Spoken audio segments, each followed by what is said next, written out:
इतके दिवस माझ्या पैशावर मजा करत होती आणि माझ्यावर उलटली. या असल्या बाईवर मी विश्वासच का ठेवला. ज्या हाताने भरवलं ना त्याचा चावा घ्यायला निघाली ही. पण मम्मा त्याचा काही फायदा झाला का? दादाने तर तुझीच बाजू घेतली ना.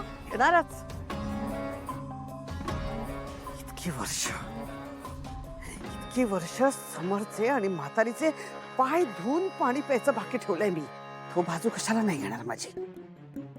पण तू बोलते तेही खरंय. ह्यावेळी समजा समरनी माझी बाजू घेतली नसती तर नाही स्वानंदीचा आणि तिच्या आईचा बंदोबस्त करायलाच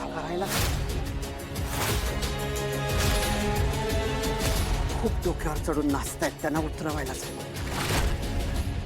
ओ कम ऑन मॉम, मला असं वाटतंय we have totally killed it. Perfect जमलं आपल्याला हे सगळं. काय जमलंय यात तुला?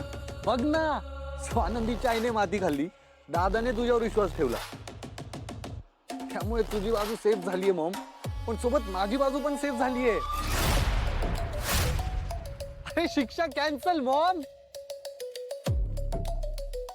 हे बघ, स्वानंदीची आई वेडी आहे हे दादाला कळलंय आणि तो कन्व्हिन्स सुद्धा आहे.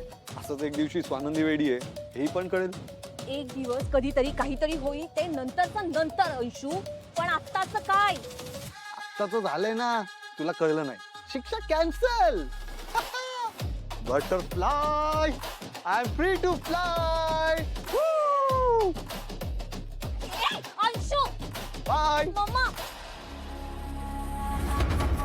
या बाईचा बंदोबस्त केलाच पाहिजे. फोन आण माझा.